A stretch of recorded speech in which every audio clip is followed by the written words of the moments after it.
Caio, que prazer te receber aqui. Alegria minha, meu irmão. Prazer te receber aqui num momento que a gente está vivendo um conflito internacional. É verdade. A gente está vivendo uma guerra.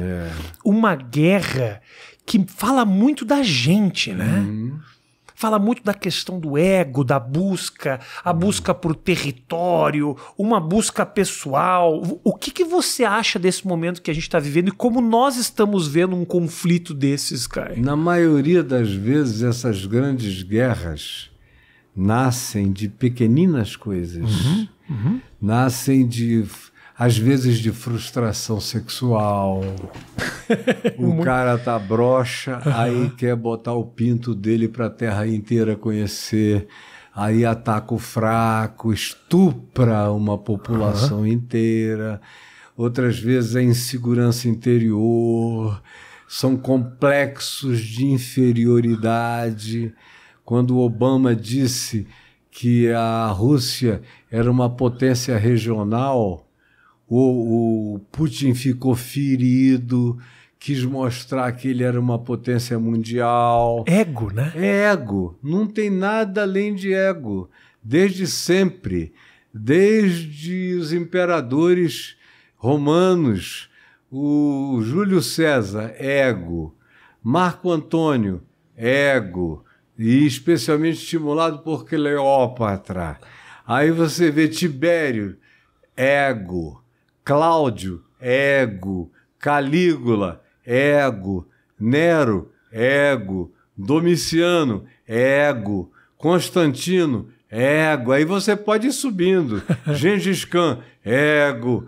Ego, essa tal de imortalidade. De botar o nome na história, mas tudo começa às vezes com um pinto que não sobe. Né? Algo muito simples, muito simples, e que o cara tem muito poder na mão, aí ele transforma aquilo numa ereção atômica contra os outros. Por exemplo, o Zelensky, ele foi menosprezado, era um comediante bobo, a gente vai invadir, vai tomar no tapa. Não tinha a menor ideia que o cara ia virar um leão e que os ucranianos, que são anteriores aos russos, no tempo que a Moscou era uma tribo, Kiev, já era uma cidade de 500 anos de estrutura, forte, linda, muito mais mãe da Rússia do que o contrário. Então aí tem essas disputas de ver quem é que tem de fato o maior poder.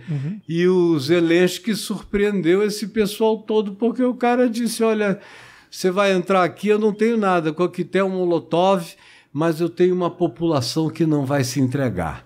E o que está acontecendo é que a Rússia está bombardeando todos os prédios numa covardia extraordinária, em maternidades, hospitais, casas de velho, de asilo, mas está perdendo a guerra no mano a mano.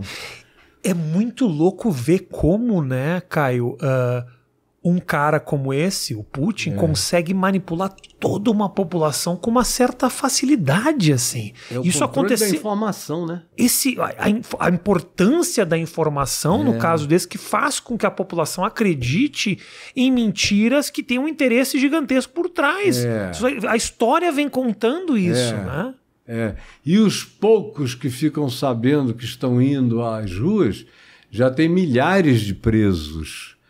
Aquilo ali é uma ditadura, uma autocracia perversissima, pior até do que a do comunismo, porque pelo menos tinha uma divisão de poder no Politburo.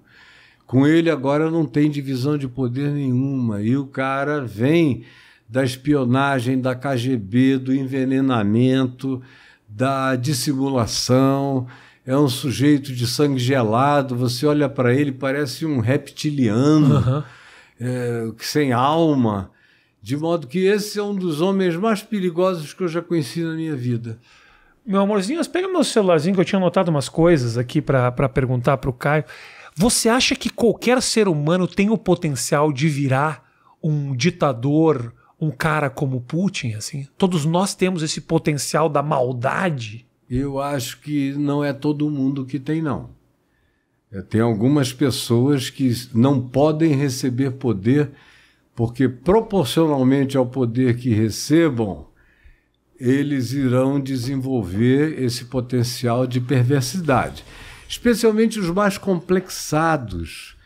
Tem um texto no livro de Eclesiastes, na Bíblia, que durante muitos anos eu repudiei, porque eu nasci numa geração de esquerda. Eu nasci com uma visão totalmente social, era o meu desejo, e até hoje, né? O Evangelho quer que você faça com que haja mais igualdade, menos desigualdade na vida.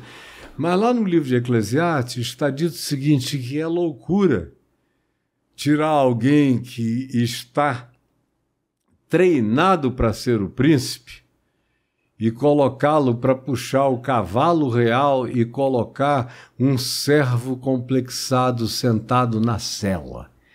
O caso do Putin é um cara inexpressivo, sem significado, que se fosse numa eleição como numa democracia normal, ele não seria eleito jamais. Foi criado ali pela esperança do Yeltsin, que estava mais bêbado do que um gambá, de botar um cara que prosseguisse.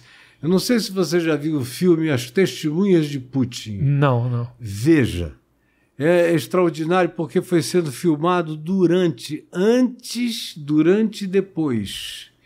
Aí você vê o Yeltsin, que tentou salvar o Gorbachev e a democracia da Rússia, e começou a colocar indicar. Ele tinha 22 candidatos e ele fechou no Putin, porque achava que era o mais discreto, que era o mais obediente, que fazia tudo que ele mandava.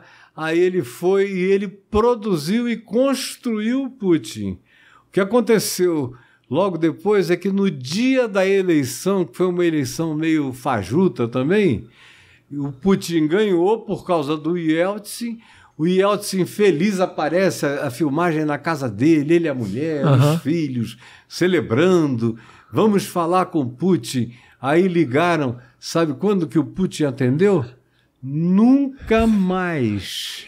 Tinha uma ganância que ele não exibiu durante o processo. Não exibiu e não atendeu, mas nem o pai político dele. Deixou de lado. Puxou o tapete da galera. E morreu de bebedice lá, o pobre do Yeltsin, né? Então esse cara já estava sendo treinado para essa maldade há muitas décadas.